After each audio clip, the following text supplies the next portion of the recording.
Hello, I'm Dr. John Cruz, and today I'm going to be talking about the LGBTQ ADHD connection. And yes, there is one. So I'll be talking for about 20-25 minutes. This video may well be longer than that. If there are questions at the end, the questions may be on this or on other ADHD topics. And as usual, I'll start with the take-home message. So the take-home message, I just gave it away in one word, yes. Yes, there is an association between individuals who are on the LGBT spectrum are more likely to be diagnosed with ADHD. Individuals with ADHD are more likely to be identified as being on the LGBTQ spectrum. There's actually a stronger connection or association between ADHD and same-sex behavior than there is between self-identified same-sex orientation, but they're both found in most studies. And this association between transgender and ADHD is actually more consistent in that every study, at least in one meta-analysis that's looked at it, has found an association. There are at least a few studies that fail to find an so sexual orientation, ADHD connection in a few studies hasn't been found. In some of those, there was a marked difference between the two groups, but the sample sizes were too small to be statistically significant. So other parts of the take-home message is that actually a whole range of what some may call neurodivergence characteristics are associated with each other. So I'm talking about ASD, Asperger's spectrum or autism spectrum disorders, ADHD, left-handedness, LGBTQ-ness are all and autoimmune disorders. If you have one on that list, you are more likely than someone from the general population to have another characteristic from that list. Why they go together is unclear, but there's clearly important, probably biological as well as social information that I think merits looking at. So why would we be looking at this question? And I don't want to go too far, and the take-home message is, one is that if you're not aware of these associations, you may be confounding your studies with what may be confusing information. So if you think you're looking at the difference between adult women with ADHD and women without ADHD, and you don't know that the ADHD population has a higher percentage of non-heterosexual women in it, and that there are aspects of non-heterosexuality that affect brain morphology, shape, size, connections, then you may find a difference that's actually attributable to sexual orientation, whereas your interpretation is that you chose for ADHD, so that's what the differences are going to be based on. So there's research important issues for why it's important to address or be aware of the association here. There are also a range of issues regarding the stigmatization, access to healthcare, access to other societal resources. It's important to know if these conditions are more likely to be found together. And particularly, there's a good study by Teddy Getz and Noah Adams that was looking at the nexus between transgender and gender diverse and attention deficit ADHD. And their big message is that if you have ADHD, it's going to be more difficult to navigate the very complicated, multi-step, arduous process legally and medically to get some of the care you may desire or need. So jumping into it, before I jump into it, I will make a disclaimer. So I do have family members with ADHD. I have extended family members with ADHD and on the LGBTQ spectrum. I'm gay myself. So I am trying to use a respectful terminology throughout today, but I'm aware that terms and terminology is changing. So if I'm insulting anyone, please correct me or say what terms you prefer. And I'm trying to approach both of these topics from one of neurodiversity and not pathologizing either variable, either the ADHD, although officially it is a disease. But I fundamentally see both ADHD and LGBTQ spectrum issues as aspects of these are individuals who are different than the majority, but that does not imply a deficit or an illness. So when we look at ADHD, there's been a fair amount of research on ADHD and sexuality in general, much less on sexual orientation. There's some of that. So the information on sexual behavior is that those with ADHD are more likely to engage in risky sexual behavior, starting sex at younger ages, having more partners, having more STDs, having a higher likelihood of being parents at a young age. Some studies haven't found this, but I'd say overall there's pretty consistent, and it's interesting that the difference is actually more noticeable in many studies for women than for men. So part of it is that men in general tend to be engaging in more risky sex practices. So the differential between ADHD and non-ADHD men is less distinct than for women with or without ADHD. And so there's fewer studies on sexual orientation ADHD. Part of the problem are there's several difficulties involved in studies looking at this. One is that most of the studies are using categorical, sort of simple does someone have ADHD or not? Or are they heterosexual or not? Whereas both ADHD and sexual orientation exist on spectrums. And if you're using an arbitrary cutoff for ADHD symptoms, you may actually have people with considerable ADHD symptomatology in your non-ADHD group, which is going to blur some of the answers or results you may be able to conclude. What are other problems? Another problem is both these categories, even though it's much less so than 30 years ago or 60 years ago, both ADHD and LGBTQ identities are stigmatized. And that means some individuals may not want to or disclose their identity either to a health professional or to a online survey taker. Again, hopefully we are working to reduce some of that stigma, but it's still there. And so specifically, this research on sexual orientation and gender identity and ADHD realize there's two basic, there are case reports and other studies done that way, but the two research studies are based on either electronic health records, where they're looking at a big population and looking at what results, what diagnoses have been entered into the chart. What's problematic there is that, one, it's often not clear what criteria the clinicians were using when they decided someone had an ADHD diagnosis, or to indicate in the chart that this was a non-heterosexual orientation or a non-binary or transsexual, transgender gender identity. So one of the interesting things is that most of the studies looking at EHR records have rates of ADHD in the adult population around 1%. Already there, that's telling you that they are missing probably at least 3/4 of the ADHD population.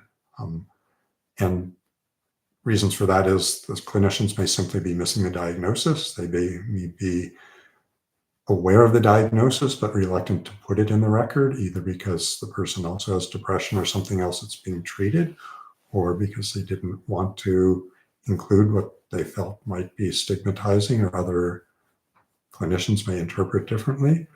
Or the individual may be seeking their mental health and or sexual health treatment outside of the EHR. So within the EHR, they may be treated for when they get COVID, when they break their leg, but they may decide to go to a specialist outside of their system for ADHD or gender care, again, based on either actual or perceived views that they would get inferior care within the system. So the EHR records, gives us big numbers to play with. It gives us sort of some objective measures there in terms of the diagnoses or label being given by a evaluator rather than the individual.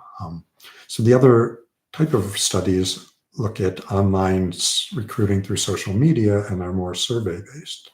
So one of the problems there is, depending on how they actually recruited volunteers for the study. If they went to an ADHD chat room, then they're going to get 88 people with ADHD, but whether that's a random selection of the ADHD community is questionable. Or if they went to LGBT friendly sites, they're going to have a population certainly enriched in that variable, but if they went to other sites, they may not. So just one interesting recent survey was released, found that among the online gaming community, 28% were in the LGBTQ community. So that's if you were just studying or looking at gamers as a way to recruit people into your study, you're going to be already overrepresented with people in the LGBT community. And actually, there's other studies showing that ADHD is overrepresented in that community. So the online media recruitment studies have some questionable validity in terms of how generalizable they are. The other aspects of the social media studies are they're based on self-reports. So someone may either exaggerate symptoms or claim something they don't have, or may decide to underreport or hide things if they feel they're going to be stigmatized or penalized for having that.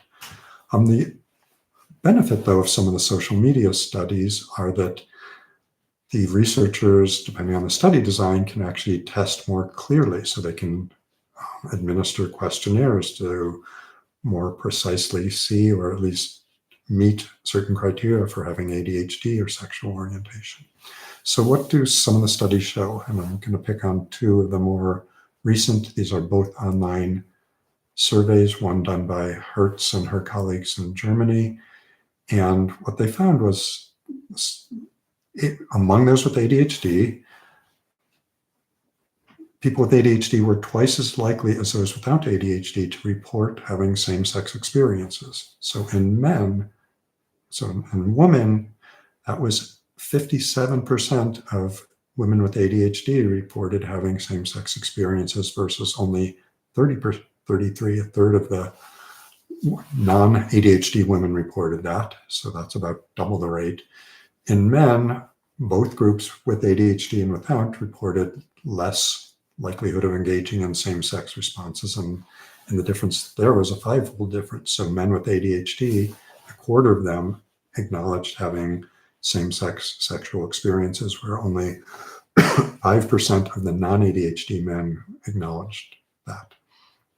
And so that's based on behavior, but based on identity. Those who self-identified, there are also substantial differences. So among the women, fully a third of the women with ADHD were identifying as non-heterosexual, whereas of the non-ADHD women, only a quarter of them, so at least a 8-point difference there, statistically significant. And with men, 90% of the men were identifying as heterosexual, but that means 10% were acknowledging a non-heterosexual orientation.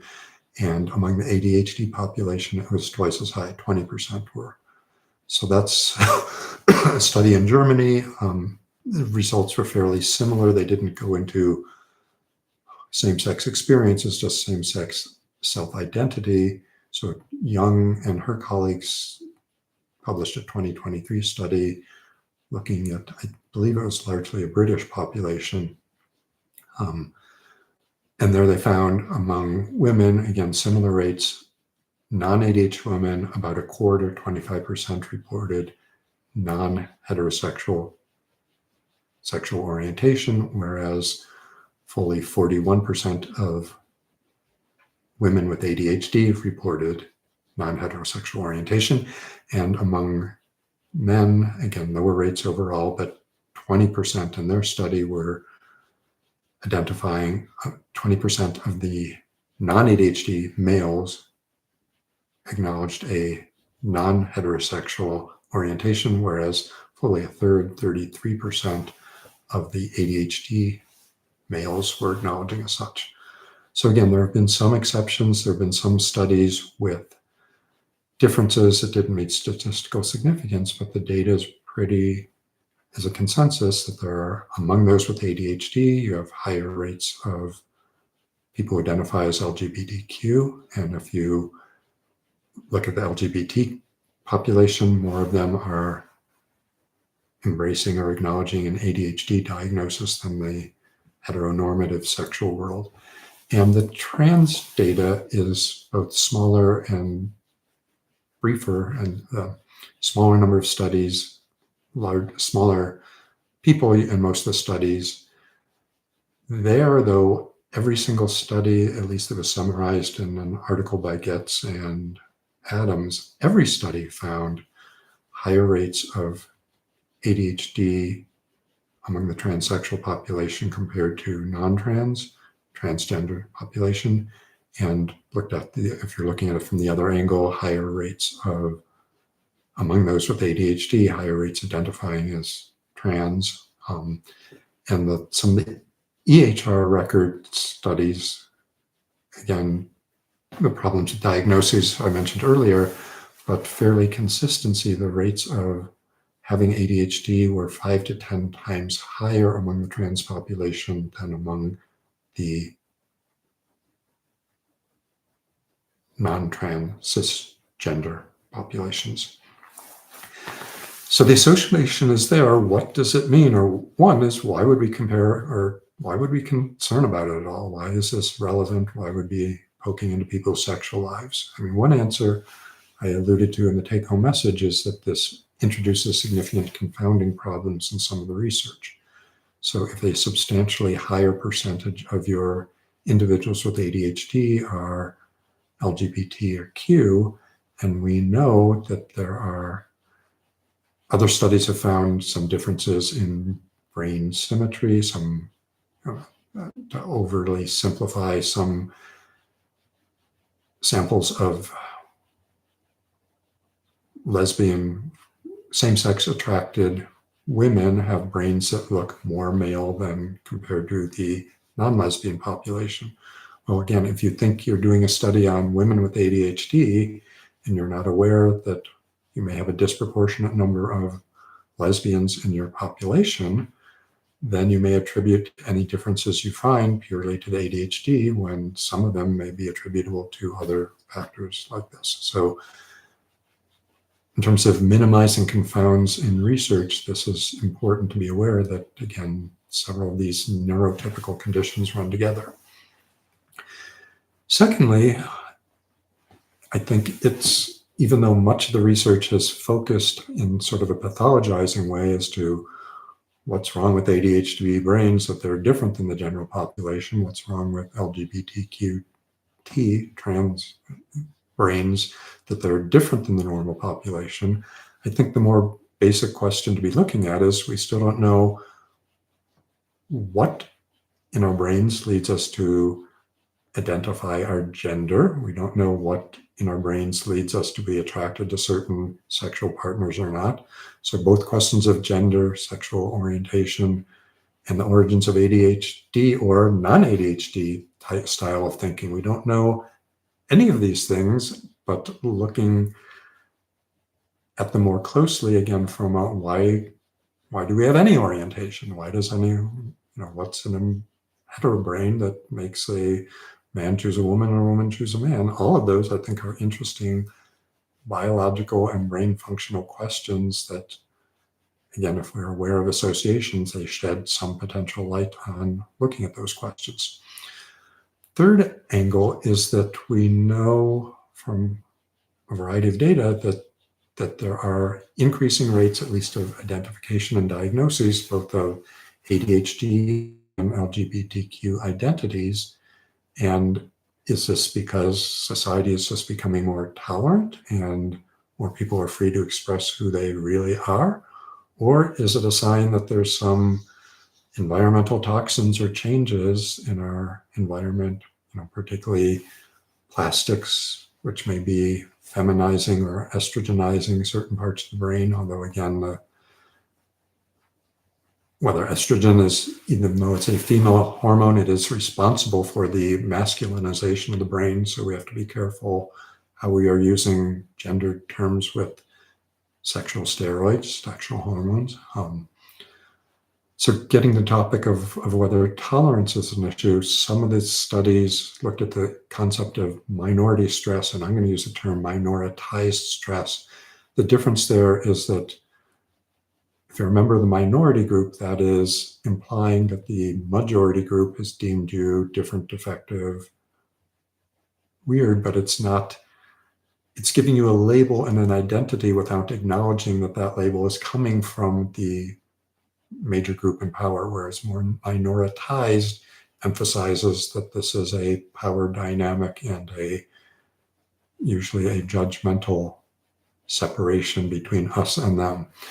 Anyway, minority stress is the concept that if you are in a stigmatized group, if you have ADHD, you are more likely to, or if you are on the LGBT spectrum, you are subjected to, and if you have more than one, including a racial minority mixed in there, or an immigration status situation, you're likely to undergo even more social stress, and that may have an impact on certainly the development of mental health conditions like depression, anxiety, and some studies, maybe even more severity of ADHD symptoms.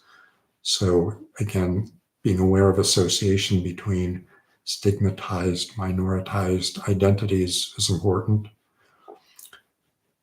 Other reasons to look at this topic is, as I mentioned before, there is a convergence of some of these neurodiversity. Again, that does not mean everyone with ADHD is on the autism spectrum and is LGBTQ or left-handed, but all of these run together. Are there common causes? Why are we seeing this overrepresentation? And I would broaden it beyond just neurodiverse, because all of these conditions, including left-handedness, are also linked with higher rates of having autoimmune conditions. So it's really a neuropsycho-immunodiverse community we're talking about here. So getting that, we talked a little bit about minoritized stress and social determinants or factors here. I mean, one target that's been looked at a lot is androgen exposure, particularly prenatally. There was one of my previous talks on testosterone in the brain and ADHD. We know from finger-length studies, which are a fairly good reflection of androgen exposure in vitro. There's other measures of androgen exposure in utero during development, during pregnancy. So there's something called autoacoustic emissions of your cochlea. So your inner ear is actually making tiny, tiny little noises. Most people are completely unaware of that. Some people may be able to hear them, but that is something that's subject to prenatal androgens, so that it actually suppresses or makes that less pronounced. So there again are ways of measuring prenatal androgen exposure and that are simple, objective, non-invasive techniques. And there's some evidence that some of these neurodivergent characteristics may be subject to, so again, autism spectrum, ADHD, significant skewing by most studies towards males. LGBTQ, there's again some suggestive evidence, even though we do not know the origins of sexual orientation, that exposure to prenatal androgens and maybe estrogens as well can affect that. So there's lots of interesting things to look at there. And again, the biggest point from the Getz and Adams study is that it's important to be aware in the trans community of a significantly increased rate of people with ADHD, because even in the states which are happy to let people express their own identities and live their own biological realities, even in the states allowing or encouraging that, there are lots of intricate steps to navigate healthcare. There's lots of intricate steps to get governmental recognition of changes in driver's license and other things for gender changes. And if you're not aware that lots of your population is dealing with ADHD, and you just say, hey, take that form into the DMV and it'll be easy, many of these people are going to need more support and structure to help navigate those. So I've thrown a lot of things out there, and I am open to questions right now. Next week's topic is going to be amantadine, which is a dopamine promoting agent for ADHD and why it isn't used more widely. So I do see there's some questions, which I will try to answer right now. So Kobuk mentioned there's a question I guess he's had brought up before, and he's glad that I went into more detail today. So thanks, you're welcome. So Austin Barnes, hi. He's been taking 10 milligrams generic Adderall XR for around a year, basically every single day. He likes who he was more before medication, want to quit. However, he gets nasty withdrawals.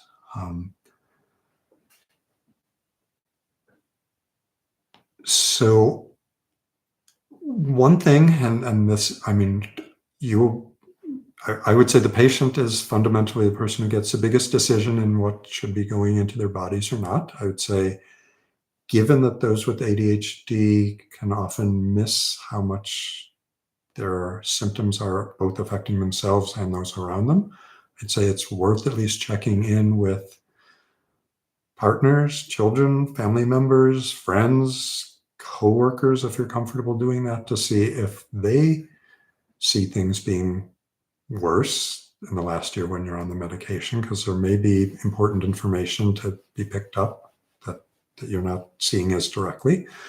But if it's important to get off, and it sounds like it may well be, the best strategy, I mean, the two strategies I can think of, I mean, one would be tapering slowly. So Adderall XR can be fragment, they make a 5 milligrams. So you could usually some bigger milligram changes at the beginning, you can probably drop down to 7.5 or maybe 5 immediately before needing to fragment. Or if it's a capsule, opening it up and estimating half the capsule, a quarter of the capsule. So tapering slowly helps reduce that. The other approach is, one other approach is just going cold turkey and doing it when it's okay to be miserable, tired, and almost always, not absolutely always, almost always that's fairly short-lived, 2 or 3 days. It may be worth investigating whether there's other depression, anxiety issues going on that may be important to treat or address. So I don't know if that's helpful. So, okay, so I should have read the second question as well. He asks, is there any indication for the use of modafinil and amphetamine withdrawal or discontinuation? Certainly, I've seen people using them together. Certainly, I've seen people using one as an alternate. In terms of if fatigue and lethargy are the biggest issues for you for withdrawal, then I think it's quite likely modafinil may be helpful. If it's more dysphoric, unhappy, unpleasant, volatile mood, I think the modafinil is less likely to be helpful. If it's being completely unfocused, unattentive, distracted ADD symptoms, the modafinil might help. So, hello, Mr. AK 1996 again. Do you think pitolisant could help ADHD? What can you tell us about histamine and ADHD? Is there any connection? I'm actually going to pass on all of that just because I'm not aware of direct studies or I'm just, I don't, there possibly could be that I'm not aware of. I just don't know. So I will not try to answer something I don't know. Um, I guess I'm not going to be a good politician that way. So Prometheus, are you planning to have a video session for the topic of internalized stigma in the future? So one of my very first talks was on shame and shrinking the shame of ADHD. It's probably in the first dozen or so videos. I've also written an article on medium.com called Shrinking the Shame of ADHD. I may well address some of the earlier topics that are now, wow, started during COVID, so 20, some of them are almost 4 years old now. Um, so, so check those out.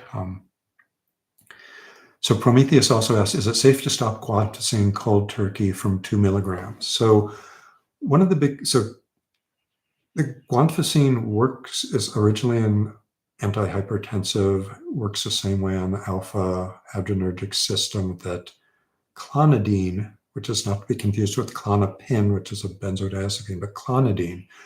Clonidine is notorious for, if you stop abruptly, a substantial number of people have blood pressure that doesn't just rocket back to what their baseline was before taking it, but goes up to potentially dangerously high levels, as high as 200 systolic. Guanfacine, even though it acts on the same alpha 2 subsystem the same way, holds on, doesn't leave the receptors as quickly. So when it was being studied for an ADHD treatment, and specifically because lots of people with ADHD are forgetful and miss medications, there are a couple studies that looked experimentally, if we stop guanfacine abruptly in people, how many of them have hypertensive crises? And they just were not finding it. Maybe if you looked at thousands and thousands, a few would. So generally, yes, you could stop 2 milligrams of guanfacine cold turkey, and most people certainly would not have dangerous interactions from that. So Kobach also asked, have I talked about the autoimmune connection before? So yes, there's also, I think autoimmune is in the title. So I've done a video on that. That was, again, more than 2 years ago to my recollection. And again, if there's interest, and that's probably when there's new research accumulating, so it may well be worth jumping into again. So E1025 is starting Vyvanse tomorrow. He's petrified of potential cardiovascular episode. Is it safe to say that taking it one time, I'm extremely more likely to be okay than not? Without knowing your cardiac history, if your family history is pretty clean, and pretty clean means no people dropping dead in their 20s and 30s of heart attacks. If you had an 85-year-old aunt who died of a heart attack, that is not a cardiac history. Somewhere between a third to a half of Americans will die of a cardiovascular related condition. Again, those are late in life. So if you have personal history of no fainting episodes, no arrhythmias that were identified, no, again, symptoms that look like you have a heart issue and or your family members have a heart issue, and particularly if you have a clean EKG, which again, even most of the cardiologists don't think is necessary for an adult with a clean family history, clean personal cardiac history to start, the risk of dangerous cardiovascular effects from Vyvanse is quite low. So I do have a talk on hypertension that was done fairly recently. I also have a talk on cardiac risks in the elderly. So one is, I've certainly seen people who felt anxious, jacked up, had sympathetic activation, and anxiety itself increases heart rate, increases blood pressure, can promote a panic attack. So, could someone feel miserable from taking the Vyvanse? Yes, but I would say more often it's the anxiety than the direct cardiovascular effects that are causing their distress. And again, it's very unlikely that their distress is going to be a danger. So maybe I've over-answered that one. Thumbs up from someone whose characteristics looks like Arabic from the small. Thumbs up, no question. So Austin had a follow-up. Okay, so he was the one who was on Adderall 10X for a year, and it sounds like his friends and family actually concur with him. He's doing worse on this medication. So good reasons to get off of it. So Dennis, that another one that I don't know of any information. Is there a link between ADHD and foot fetishism? So most of the research looking at sexual behavior looked at what was termed problematic. So early sex, unprotected sex, sex subject to social peer group pressure, risk of acquiring STDs. I'm not as aware of looking at other aspects of sexuality, again, other than the sexual orientation we touched on today. So I just don't know. I have not heard of any, but I can't rule it out. And I'm going to butcher NA's name, so I'm just using initials. So he said, I tried Concerta, 72 milligrams, it didn't work, but if I take 18 Concerta and 3 Ritalin tablets a day, it works. How is this possible? I don't have a good explanation. He doesn't mention what dose of the 3 Ritalin tablets he takes once a day. I mean, Concerta, if it's a genuine product, is methylphenidate. A tiny amount of it is immediate release. Most of it is slow release. If it's brand name Concerta or the bioequivalent, those are slow release is an osmotic mechanism. So, I mean, with the osmotic mechanism, it's delivered more reliably than a slowly dissolving slow release mechanism, which is what most slow release drugs use. So it may be, again, with stimulants in general, one important aspect is how much is in your blood at a given time, how much can go onto the receptors. But another part of the response to stimulants is how quickly the concentration at the receptors is changing.